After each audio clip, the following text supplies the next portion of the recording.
మొట్టమొదటిసారిగా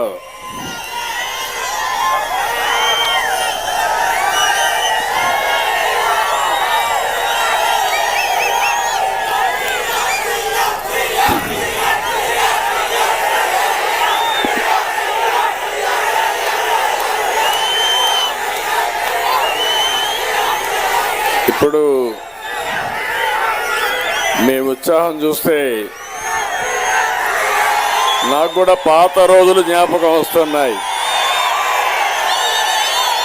నేను స్టూడెంట్గా ఉన్నప్పుడు మీకంటే కూడా హుషారుగా ఉండేవాడిని. రోజుల్లో మీరు చూస్తే నేను ఆ రోజు యూనివర్సిటీ నుంచే ఎమ్మెల్యేగా పోటీ చేశాను. స్టూడెంట్ రాజకీయాల నుంచి ప్రజాక్షేత్రంలోకి వచ్చిన నేను మిమ్మల్ని చూస్తే చాలా గర్వపడుతున్నా. మళ్ళా పాత రోజులు నాకు జ్ఞాపకం వస్తున్నాయి. నాకు పాత రోజులు గుర్తు చేసిన మిమ్మల్ని అందరినీ మనస్ఫూర్తిగా అభినందిస్తున్నా. ధన్యవాదాలు, అభినందనలు, శుభాభినందనలు. ఇప్పుడు ఈరోజు మీటింగ్లో మనం ఒకసారి చూస్తే నియోజకవర్గ సమన్వయ కమిటీ చైర్మన్ కంచర్ల శ్రీకాంత్ గారు, ఇన్ఛార్జ్ అయినటువంటి పిఎస్ మునరత్నం గారు, నియోజకవర్గ సమన్వయ కమిటీ కన్వీనర్ చంద్రశేఖర్ గారు, సమన్వయ కమిటీ కన్వీనర్ చంద్రశేఖర్ గారు, చిత్తూరు లోకసభ అభ్యర్థి గౌరవనీయులు దగ్గుమళ్ల ప్రసాదరావు గారు, తెలుగు యువత కోఆర్డినేటర్ సత్యేంద్ర శేఖర్ గారు, organising secretary doctor Suresh Babu గారు, మాజీ శాసన మండలి సభ్యులు గౌరవనీయులు గౌరవాని శ్రీనివాసులు గారు, జిల్లా పార్టీ అధ్యక్షులు సిఆర్ రాజన్ గారు, నియోజకవర్గం తెలుగుదేశం అధ్యక్షుడు వెంకటేష్ గారు, ప్రధాన కార్యదర్శి చలం గారు, యువత నాయకులు మణి గారు, యువత రాష్ట్ర నాయకులు పార్సారథి గారు, ఐటీడీపీ అధ్యక్షుడు రాజేంద్ర గారు, పార్లమెంట్ నాయకులు వినోద్ గారు, రాష్ట్ర నాయకులు శరవణ గారు, కుప్పం మండల పార్టీ అధ్యక్షులు సుబ్బు గారు, యువత అధ్యక్షుడు మండలం గుడిపల్లి లక్ష్మీపతి గారు, శాంతిపురం యువత అధ్యక్షుడు సుబ్బు గారు, రామకుప్పం పట్టణానికి కూడా ఒకటే పేరుంది, ముగ్గురు కూడా సుబ్బులు ఉన్నారు ఇక్కడ. ఆ ముగ్గురికి కుప్పం మండల యువత ప్రధాన కార్యదర్శి సురేష్ గారు, గుడిపల్లి యువత ప్రధాన కార్యదర్శి సురేష్ గారు, శాంతిపురం మండల యువత ప్రధాన కార్యదర్శి శివ గారు, రామకుప్పం వెంకటాచలం గారు, బీసీసీఎల్ అధ్యక్షులు మురళి గారు, ప్రధాన కార్యదర్శి వెంకటేష్ గారు, నడుమూరు నాయకులు సంతోష్ గారు, ఐటీడీపీకి సంబంధించిన సుబ్రహ్మణ్యం గారు, మంజునాథ్ గారు, రామ్మూర్తి గారు, సురేష్ గారు, కుప్పం పట్టణ అధ్యక్షులు సురేష్ గారు, అందరికి కూడా, ఎందుకంటే పేర్లు చెప్పాలి, వాళ్ళకు కూడా గుర్తింపు రావాలి. మనం ఒక నాయకులు కావాలంటే ఆ నాయకత్వాన్ని గుర్తించినప్పుడే నాయకులు అవుతారు. మీ అందరినీ చూస్తే చాలా ఆనందంగా ఉంది నాకు. ఈరోజు 1,00,000 ఓట్లు సునాయాసంగా మెజారిటీ వస్తుంది. దీంట్లో అనుమానం ఏమాత్రం లేదు. 1,00,000 మెజారిటీ మీరు సాధిస్తున్నారు.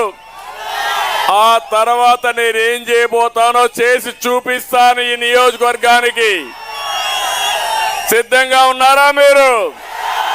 సిద్ధంగా ఉన్నారా మీరు? తమ్ముళ్ళు అయితే ఎప్పుడు కూడా, గతంలో కూడా ఎప్పుడైనా ఒక బ్రాండ్ ఉంటే ఆ బ్రాండ్కి ఒక చరిత్ర ఉంటుంది. మీరందరూ గుర్తుపెట్టుకోవాల్సిన అవసరం ఉంది.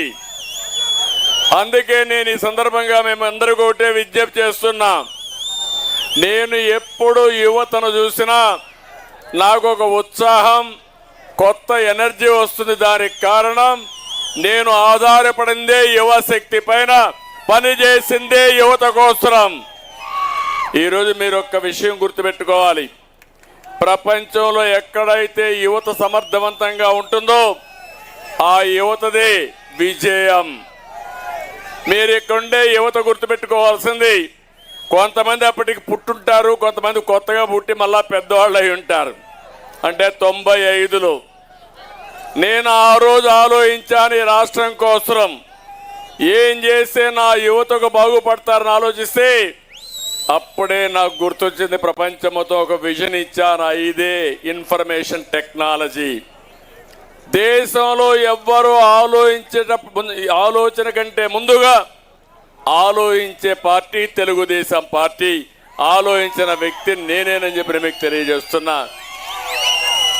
మీరు ఒక్కసారి ఆలోచిస్తే 25 ఏళ్లకు మనం నేను ఐటీ ప్రారంభిస్తే 25 ఏళ్ల తర్వాత కుప్పం నుంచి వర్క్ ఫ్రమ్ హోమ్, మీ ఇంట్లో కూర్చొని ప్రపంచ కంపెనీలకు మీరు పనిచేస్తున్నారంటే అది నేను చూపించిన విజన్, అదే తెలుగుదేశం పార్టీ యొక్క సమర్థత. ఈరోజు ఒక విషయం మీరు గుర్తుపెట్టుకోండి, ఏ వ్యక్తి అయినా సరే పుట్టుకతో చిన్న వ్యక్తిగానే పుడతాడు. పెద్ద పెద్ద వాళ్ళందరినీ మీరు ఆలోచించుకోవాలి. ఒక మహాత్మా గాంధీ సాధారణ కుటుంబం, ఒక అంబేద్కర్ గారు సాధారణ కుటుంబం, ఒక ఎన్టీఆర్ సాధారణ కుటుంబం. నేను కూడా చిన్నప్పుడు మీ మారిగానే ఒక పల్లెటూరులో పుట్టా, ఒక రైతు బిడ్డని. మా ఊరికి రోడ్డు కూడా లేదు అప్పట్లో, గుర్తుపెట్టుకోవాలి మీరు. మీకన్నా నేను వచ్చినాక సిమెంట్ రోడ్లు వేసా. ఊర్లో సిమెంట్ రోడ్లు ఉన్నాయి, ఊరికి పోవాలంటే బీటీ రోడ్లు ఉన్నాయి. మా ఊర్లో అప్పుడైతే మామూలుగా రోడ్డు లేకపోతే శ్రమదానం చేయించి రోడ్డు వేయించి ప్రైవేటు బస్సు తెప్పించిన వ్యక్తిని అప్పట్లోనే నేను. అలాంటి సామాజిక స్పృహతో ముందుకు పోయాం. మీరు ఎంత అదృష్టవంతులంటే కనీసం మీరు కరెంటు చూశారు, మీరు పుట్టతానే కరెంటు వచ్చింది. మేము చిన్నప్పుడు చదువుకున్నప్పుడు కరెంటు కూడా లేదు. ఆ రోజు లాంతర్లో చదువుకున్న వ్యక్తులు మేమందరం కూడా బిగినింగ్లో. నేను అలాంటి చూసిన తర్వాత ఒకప్పుడు మీరు చూస్తే కార్లు కూడా ఎక్కడా కనపడేటివి కాదు. ఏ కొద్ది మందికో టౌన్లో 1-2 కార్లు ఉండేటివి. అక్కడి నుంచి ప్రారంభించిన నా జర్నీ మీరు చూస్తే ఈరోజు డ్రైవర్లెస్ కార్లకు వచ్చేసాం.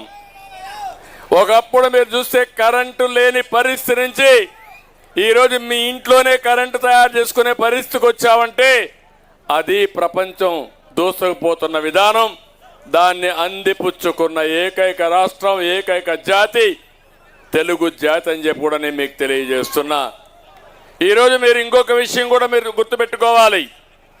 ఈరోజు మనందరం కూడా ఒక పక్క మంచి సమయంలో యువత ఆవేశమే కాదు. తమ్ముడు ఇను నేను చెప్పిన మెసేజ్ వినండి. మీ జీవితంలో మళ్ళా, ఎందుకంటే మీరు గంజాయికో జే బ్రాండ్ లిక్కర్కో లేకపోతే డ్రగ్స్ పోకుండా నేను బంగారు బాట మీకు వేయాలనుకుంటున్నా. ఆ బంగారు బాటలో నా తమ్ముళ్ళు, బంగారు తమ్ముళ్ళు నడవాలని మనస్ఫూర్తిగా కోరుకుంటున్నా.